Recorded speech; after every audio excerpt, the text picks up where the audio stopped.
National Dastak और politics जैसे channel को बंद करने के पीछे सरकार की मंशा क्या हो सकती है? ये तो बहुजन समाज के नेटवर्क है, उनकी न्यूज दिखाते हैं। आखिरकार इनको बंद करके सरकार बहुजन समाज की जो आवाज है, जो बुलंद हो रही है, जो खबरें निकलकर सामने आ रही हैं, उनको दबाना चाहती है क्या? बहुजन क्रांति को अपनी ताकत के नीचे रौंदना चाहती है क्या? जी हाँ, बिल्कुल सही सुन रहे हैं आप। फेसबुक पर जो नेशनल दस्तक और पॉलिटिक्स का पेज था, उसे बैन कर दिया गया है। यानी कि उन पर जो खबरें आज तक प्रकाशित होती थीं, वो खबरें अब आप नहीं देख पाएंगे। दोस्तों, मैं इन चैनल्स के फेसबुक पेज की बात कर रहा हूं। यूट्यूब पर अब भी इनका चैनल बरकरार है, लेकिन जरा सोचिए, यूट्यूब पर पहले भी सरकार द्वारा कोशिश की गई थी 4 PM चैनल को डिलीट करने की। आपको वो खबर याद होगी?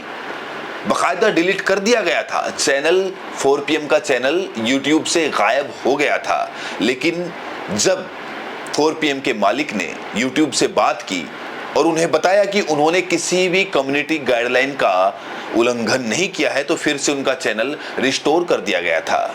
लेकिन जरा सोचिए, सरकार ये कोशिश बार बार कर रही है और बार बार कोशिश करने के साथ इस बार जो कदम उठाया गया है, कहीं ना कहीं उससे बहुजन समाज को एक गहरी चोट पहुंची है। वाले पहले अनसुना किए जाएंगे, फिर भ्रम फैलाने वाले ठहराए जाएंगे, उसके बाद डराए जाएंगे। कुछ डर जाएंगे, जो नहीं डरेंगे उन्हें चुप करा दिया जाएगा। धीरे धीरे सभी सच बोलने वाले मारे जाएंगे। डर कर चुप हो जाना भी मरना ही तो है।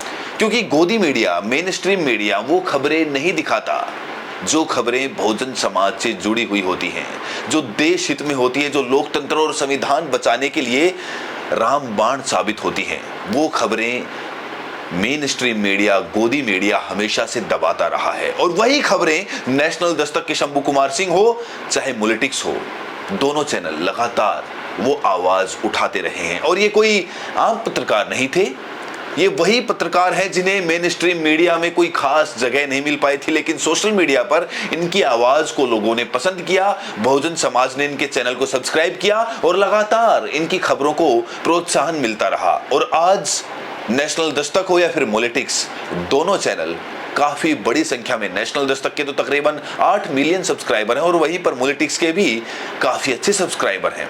अब इतनी बड़ी संख्या में सब्सक्राइबर होने के बाद जब इनकी आवाज बुलंद होने लगी, जब बहुजन समाज जागृत होने लगा, जागने लगा, वैसे वैसे बहुजन समाज की आवाज को दबाने के लिए एक नया हथकंडा सरकार ने अपना लिया है। क्योंकि ये लोग जब भी डरते हैं तो यही करते हैं ना। इनको इतनी दिक्कत होने लगी थी, क्यों? क्योंकि खबरें हम दिखा रहे थे। और ऐसा नहीं है कि हम इनको कोई टारगेट करे थे, कुछ भी, केवल खबरें दिखाने के लिए, जो हो रहा है वो बताने के लिए, जो कि पत्रकारिता का मतलब ही है, वो करने के लिए इन्होंने फेसबुक का पेज जो है पॉलिटिक्स का, उसको इन्होंने बैन कर दिया है। शायद आने वाले समय में और भी ज्यादा चैनल्स बैन होंगे, बंद होंगे, और शायद उसमें से हमारा चैनल भी हो सकता है, क्योंकि हम भी बहुजन समाज की आवाज उठाते हैं, अल्पसंख्यकों की आवाज उठाते हैं। वो आवाज जो अक्सर कुचल दी जाती है, वो आवाज जो अक्सर अनसुनी रह जाती है, वो आवाज हम आप तक पहुंचाने का काम करते हैं। और ये कोई पहला मामला नहीं है। इससे पहले आपको याद होगा, एक मुकेश मोहन नाम के इन्फ्लुएंसर हैं, यूट्यूबर हैं, उनके ऊपर 50 करोड़ रुपए का मानहानि का केस कर दिया गया। और केस करने वाला कौन?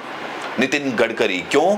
क्योंकि उन्होंने, मुकेश मोहन ने नितिन गडकरी के ऊपर एक वीडियो बनाई थी, जिसमें उन्होंने कारवां मैगजीन की एक रिपोर्ट का हवाला देते हुए बताया कि किस तरीके से जो बीफ एक्सपोर्टिंग कंपनियां हैं, उनके साथ नितिन गडकरी का सीधा सीधा लिंक है, बल्कि वही वो कंपनियां चला रहे हैं। और इसके बाद जब ये खबर लोगों तक पहुंची, लोगों ने देखी, तो उनके ऊपर एक केस हुआ 50 करोड़ की मानहानि का। अब वो केस झेल रहे हैं, तारीखें भुगत रहे हैं। अब जरा सोचिए, एक नॉर्मल सा यूट्यूबर, एक इन्फ्लुएंसर जो वीडियोस बनाकर, खबरें दिखाकर अपना भरण पोषण करता है, अपने परिवार को पालता है, जिसका कमाई का साधन वही हो, वो सरकार के साथ सीधा मुकाबला कैसे कर पाएगा? नितिन गडकरी को तो आप जानते हैं, वो तो खुद सरकार है, लेकिन शायद आप मुकेश मोहन को नहीं जानते।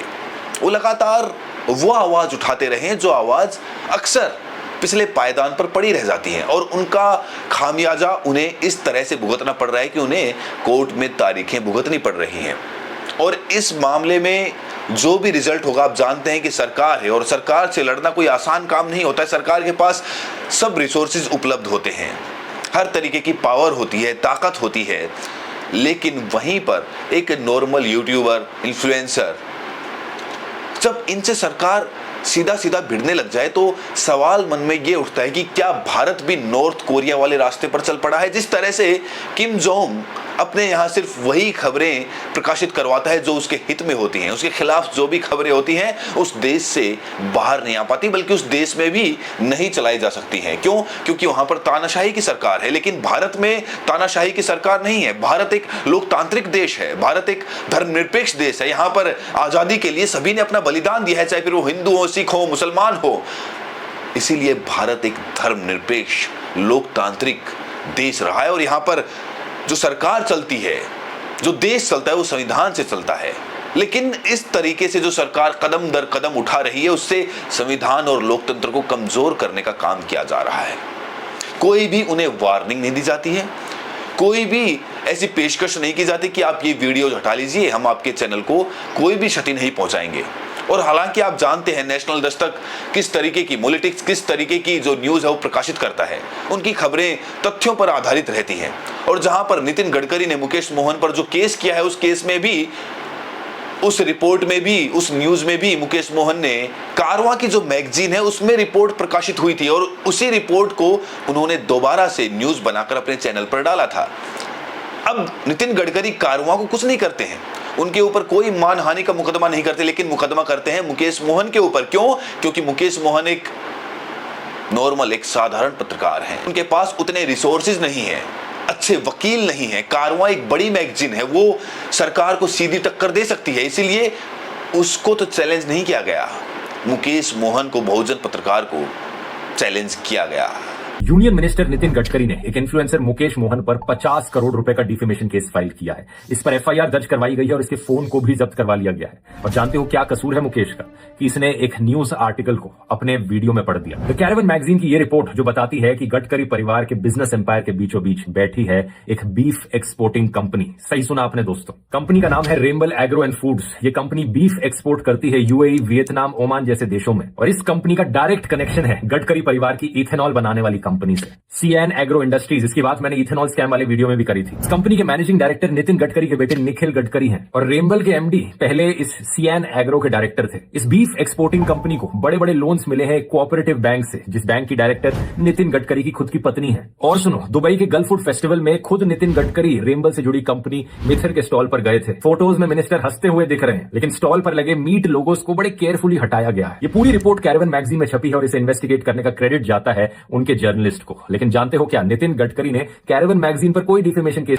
लेकिन जिस तरीके से सुप्रिया सिरनेत ने जो बातें बोली हैं, कहीं ना कहीं वो बातें सच साबित होती दिख रही हैं कि सस्ते किम जोंग बनने के लिए आखिर ये सरकार क्या क्या कदम उठाएगी। एक बार ये वीडियो देखिए, उसके बाद आपको आगे और भी खबरें दिखाता हूं।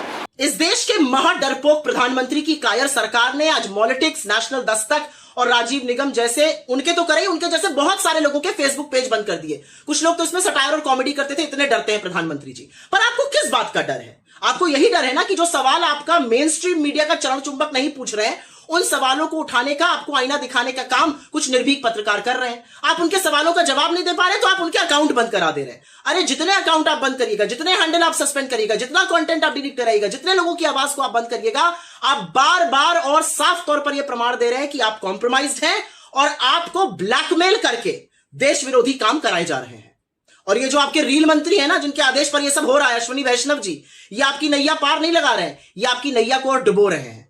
आप विश्व गुरु तो बन नहीं पाए, लेकिन उसके चक्कर में आप सस्ते किम जोंग जरूर बन गए। पर आप ये भूल गए कि ये देश नॉर्थ कोरिया नहीं है, ये हिंदुस्तान है। ये वो देश है जिसने अहिंसा और सत्य के बल पर ब्रिटिश हुकूमत को घुटने टेकवाकर इस देश से खदेड़ दिया था। अब ये अलग बात है कि आपके पुरखे तब माफीनामे लिखते थे और मुखबिरी करते थे, तो शायद आपको इसकी ज्यादा जानकारी ना हो। मैं फिर कहूंगी, इस देश के सवालों का सामना कीजिए, सवालों से भागिए मत, समाधान ढूंढिए। ये क्या टुच्ची हरकतें कर रहे हैं, लोगों के अकाउंट बंद करना, कंटेंट डिलीट करना, हैंडल इंडिया में सस्पेंड कर देना, विदहोल्ड कर देना। अरे 140-145 करोड़ देश के लोगों के प्रधानमंत्री हैं आप, कितने कायर हैं, किस बात से डरते हैं? समाधान ढूंढिए। जितने सवालों को आप बंद कीजिएगा, जितनी आवाजों को आप दमन कीजिएगा, उतनी मुस्तैदी से, उतने पुरजोर तरीके से, उतनी मजबूती से आपसे वो सवाल और पूछे जाएंगे जिन तो अब जो सरकार की पैरवी करेंगे, पापा की परियां, गुड्डू, लुल्लू, जो भी उनकी खबरें सुनाते हैं, सरकार का पक्ष लेते हैं, अब उनकी खबरें चलेंगी, मेन स्ट्रीम मीडिया की खबरें चलेंगी। और जो सरकार से सीधा सवाल करते हैं, सरकार को कटघरे में खड़ा करते हैं, जो कि पत्रकारिता का धर्म होता है, अब उन पत्रकारों को ना सिर्फ उनका चैनल बंद किया जाएगा, बल्कि उनके ऊपर मानहानि के दावे भी किए जाएंगे और उन्हें जेल भेजने की प्रक्रिया भी शुरू की जाएगी।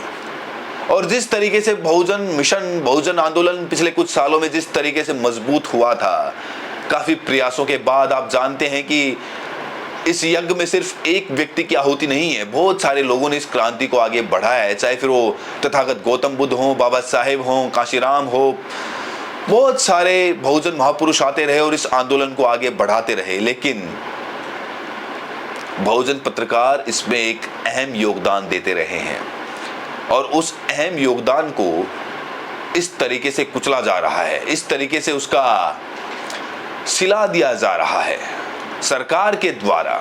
जो सरकार खुद को बहुजन हितैषी बताती है, पिछड़ों, दलितों और अल्पसंख्यकों का हितैषी बताती है, वो सरकार आपके सामने इस तरीके के कदम उठा रही है, जिसके बाद फेसबुक पर नेशनल दस्तक और पॉलिटिक्स के चैनल को बैन कर दिया गया। ये सिर्फ एक एक्सपेरिमेंट है, इसके बाद आप देखिएगा आगे किस किस तरीके के खेल खेले जाते हैं बहुजन क्रांति को निस्तेनाबूद करने के लिए। इसीलिए मैं बार बार कहता हूं, हमारी आवाज पता नहीं कब तक आपके कानों तक पहुंचती रहेगी।